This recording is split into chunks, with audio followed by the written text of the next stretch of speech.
शोभायात्रेला जायचं असतं. अगदी गिरगाव पासून डोंबिवली पर्यंत ही शोभायात्रा गाजत असते.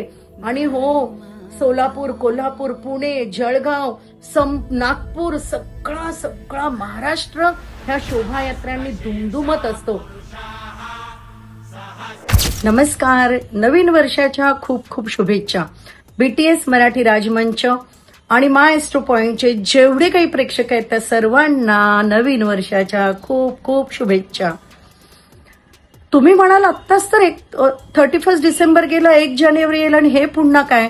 तर हो, आपलं हिंदू वर्ष, आपलं नवीन वर्ष हे चैत्र प्रतिपदा, शुद्ध प्रतिपदेला नवीन वर्ष आपण म्हणतो.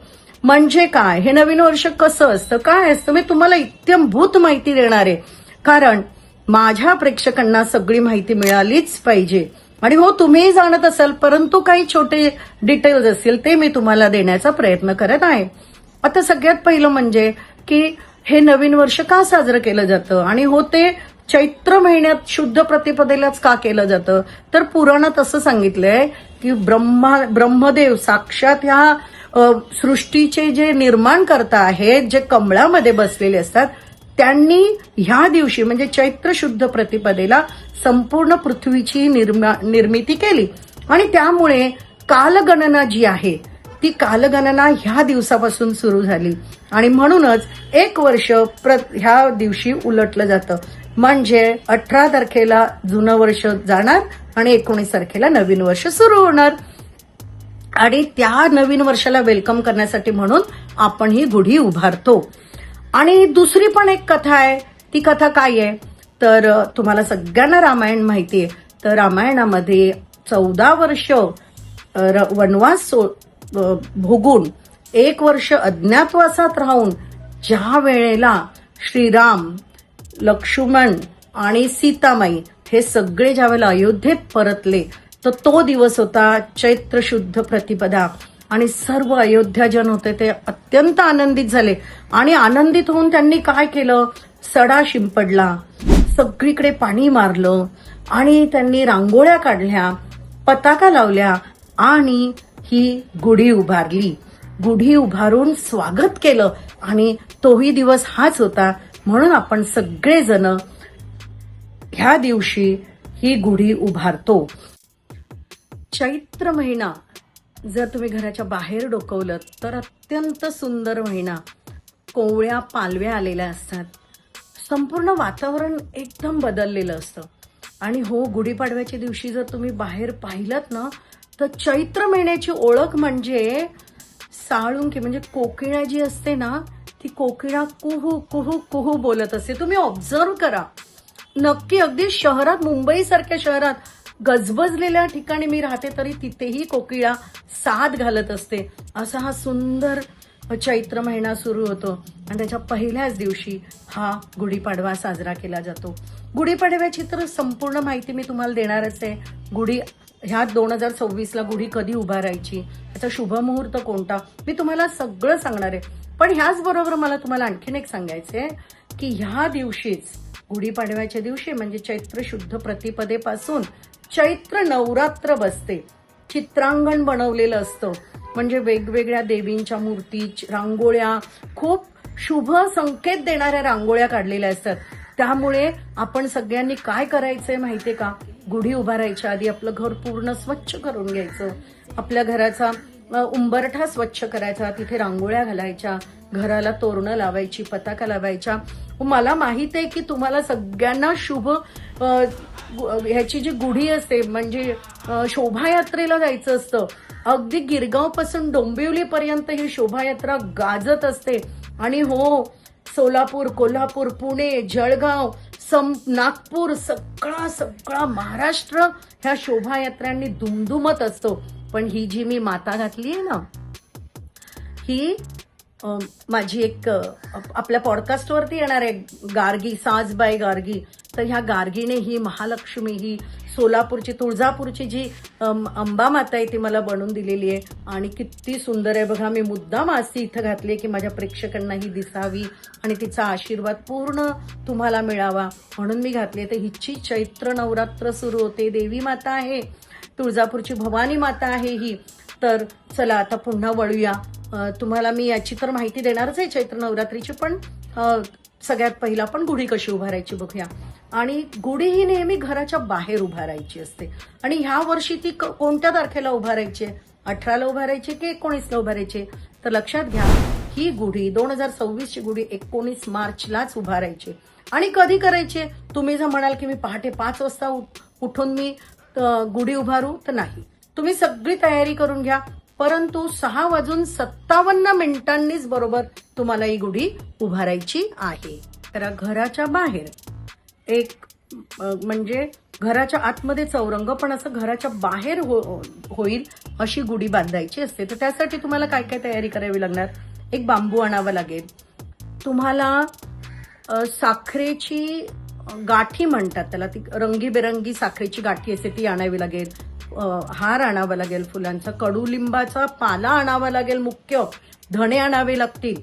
आणि तुम्हाला आंब्याचा डहाळा आणायला लागेल. तर आंब्याचा डहाळा, एक सुंदर सुशोभित वस्त्र कोणत्या रंगाचं असू शकतं? ऑरेंज कलर असू शकतो, लाल कलर असू शकतो, पिवळा असू शकतो, ग्रीन कलर, सुंदर सुशोभित रेशमी वस्त्र तुम्ही आणा. नवीन साडी सुद्धा बांधू शकता. तर ही जी काठी आहे ती सगळ्यात प्रथम ती काठी धुवून घ्यायची. धुवून घेतल्यानंतर त्या काठीला 5 बोटं ही हळदी कुंकवाची लावायची. त्याच्यानंतर ही गाठी, आंब्याचा डहाळा, कडुलिंबाचा पाला हे सगळं घट्ट बांधायचं. आणि त्याच्यानंतर ते वस्त्र बांधायचं आणि त्याच्यावरती हा तांब्याचा कलश ठेवायचा. पण हा तांब्याचा कलश लावताना पण याच्या 8 दिशांना तुम्हाला काय करावं लागेल? हळदी कुंकवाची बोटं उठवावी लागतील. आणि इथं सुद्धा उठवायची तोंडावरती त्याच्या. आणि मग हा त्या काठीवर, म्हणजे काठी अशी आहे, इथे सगळं तोरणं वगैरे अशी आहे, तर हा वरून असा कलश ठेवायचा. तुम्ही म्हणाल असा उपडा कलश का? कारण आपण कलश कधीच उपडा ठेवत नाही, परंतु हा कलश हा विजयाचं प्रतीक आहे. आणि त्याच्या संपूर्ण व्हायब्रेशन्स ज्या असतात त्या जमिनीकडनं येत असतात. म्हणजे जमिनीशी घट्ट नातं जोडणं, जमिनीच्या ज्या व्हायब्रेशन्स आहेत त्या सर्व, ज्या सकारात्मक ऊर्जा आहे ती सर्व ऊर्जा याच्यामध्ये साठवली जाऊ शकते. आणि वरून येणारी सुद्धा ऊर्जा धरित्रीकडे जाते. म्हणून हा असा कलश उलटा ठेवलेला आहे. हा अशुभ नसून शुभतेचं प्रतीक आहे. हे सगळं बांधल्यानंतर तुम्ही गुढी बाहेर लावायची आहे. आणि प्रसाद, आता तुम्ही म्हणाल प्रसाद म्हटलं की वेगवेगळ्या मिठाया तुम्हाला पेढे आठवतील, परंतु नाही. ह्या दिवशी प्रसाद वेगळा असतो. तर कसा असतो? एक वाटी घ्या, त्याच्यामध्ये कडुलिंबाची जी मोहोर आलेला असतो तो मोहोर आणि कोवळी पानं, कडू असतात पण ती घ्यायची आहेत तुम्हाला. ही सगळी पानं तिथे कुस्करा आणि त्याच्यामध्ये गूळ घाला आणि अख्खे धणे थोडेसे असे चिरडून हे सगळं मिक्स करायचं, खूप छान मिक्स करायचं. आणि हा प्रसाद तुम्हाला गुढीला दाखवायचा आहे. त्याचबरोबर एक औक्षणाची थाळी तयार करायची आहे. त्यात तुपाचं निरांजन, हळदी कुंकू, अक्षता, सुपारी हे सगळं ठेवायचंय. गुढीचं औक्षण करायचं आणि गुढीला हा नैवेद्य दाखवायचा. आणि दूध आणि साखरेचा पेला सुद्धा तिथे ठेवायचं, पाणी ठेवायचं आणि गुढीला नमस्कार करायचा आणि आशीर्वाद मागायचा. तर आशीर्वाद काय मागाल? तुम्हाला माहिती आहे हे कसलं प्रतीक आहे? विजयाचं प्रतीक आहे. शुद्ध मराठीत, संस्कृतमध्ये बोलण्याची काही गरज नाही, शुद्ध मराठीत सुद्धा तुम्ही बोलू शकता की आमच्या घरातल्या सर्वांवरती कृपा असू देत आणि आम्हाला हे संपूर्ण वर्ष आणि हे आयुष्य आम्हाला विजय विजय आणि विजय मिळू देत. आम्ही आनंद आणि आनंदोत्सव आम्ही साजरा करू देत, हे तुम्ही तिथे मागायचं. आणि हो, ब्रह्मदेव, ज्या ब्रह्मदेवानी ही सृष्टीचं निर्माण केलंय, आज त्या ब्रह्मदेवाची खास करून विशेष करून पूजा करायची. त्या ब्रह्मदेवाला सांगायचं आहे की हे सृष्टीच्या निर्माण करत्या ब्रह्मदेवा, तुझा संपूर्ण आशीर्वाद आमच्या कुटुंबावर आणि आमच्यावर असू देत, ही त्याला विनंती करायची आहे. आणि हो, लक्षात ठेवा, घरातल्या प्रत्येकाने इथं येऊन नमस्कार करणं गरजेचं आहे. आणि हे झाल्यानंतर तुम्हाला लक्ष्मी मातेला, सरस्वतीला आणि दुर्गेला सुद्धा नमस्कार करायचा आहे. त्याचं तुम्हाला कसं करायचं हे मी रिच्युअल सांगणारच आहे. लक्षात ठेवा, ह्या गुढीपाडव्याच्या दिवशी दुसरं कोणतंही अन्नप्राशन म्हणजे अगदी चहा सुद्धा घेण्याच्या पूर्वी आपण काय घ्यायचंय तर हा जो प्रसाद तयार केलेला आहे कडुलिंबाचा हा घ्यायचा आहे, कारण आरोग्य आपल्या घरातल्या सर्वांना पूर्ण आरोग्य मिळावं म्हणून आणि ठणठणीत तब्येत राहावी म्हणून आपण हे प्रथम प्राशन करायचंय आणि मगच बाकीच्या वस्तू आपण. शोभायात्रेला जायचंय, मला माहितीये खूप छान नटून थटून तुम्ही जाणार आणि खूप मजा करणार आहात. मला माहितीये तुम्ही काय कोणतं ट्रेडिशनल तुम्ही कोणत्या आपल्या पारंपरिक गोष्टी घालणार आहात. नऊवारी नेसणार आहात का, किंवा धोतर आणि उपरणं घेणार आहात का, टोपी घालणार आहात का, नाकात नथ बुगडी काय काय घालणार आहात हे सगळं तुम्ही मला इथे कमेंटमध्ये जरूर सांगा. तुम्हाला हा व्हिडिओ आवडत असेल तर नक्कीच तुम्ही इथे कमेंट करा, सांगा आम्हाला तुमची आवड निवड, तुम्हाला आणखीन आमच्याकडनं काय पाहिजे हेही सांगा आणि शेअर करा, सबस्क्राईब करा आणि लोकांना सांगा, आवर्जून बघा जिथे ऑथेंटिक माहिती तुम्हाला मिळते. तर आता या दिवशी मी तुम्हाला जसं सांगितलं की चैत्र नवरात्र चालू होते, मग तुम्ही काय कराल तर चैत्र नवरात्रीचं तुम्ही अगदी भले आपल्या दसऱ्याचे नवरात्र असे तसं नाही केलं तरी चालेल, पण एक गोष्ट जरूर करा ती म्हणजे असा आणखीन एक कलश घ्या, त्यामध्ये तुम्ही पाणी भरा, त्याच्यावर नारळ ठेवा, एक तांदळाने एक वर्तुळाकार गोल करा आणि त्याच्यावरती हे मांडा, वरती कलश आणि तिथे एखादं फूल आणि हळदी कुंकू अर्पण करा आणि देवी म्हणून स्थापना करा. 19 तारखेपासून 27 तारीख म्हणजे 9 दिवस तुम्हाला ही करायची आहे. रामनवमीपर्यंत तुम्हाला ही गोष्ट करायची आहे, कारण साक्षात लक्ष्मी सरस्वती आणि दुर्गा माता ह्या नवीन वर्षात तुमच्या घरात येऊ आणि सतत राहो आणि तुमची संपत्ती दृढ करो, तुमचा निश्चय दृढ करो आणि आरोग्य सुद्धा छान मिळो यासाठी ही प्रार्थना. आता मी जे तुम्हाला विशेष गोष्ट सांगणार आहे ती म्हणजे या दिवशी पंचांग आणून पंचांग वाचणं हे फार गरजेचं आहे. भले तुम्हाला सकाळी सकाळी वेळ नाही मिळाला तरी रात्रीपर्यंत तुम्ही तुमच्या घरातल्या सगळ्या मंडळींना एकत्र करायचंय.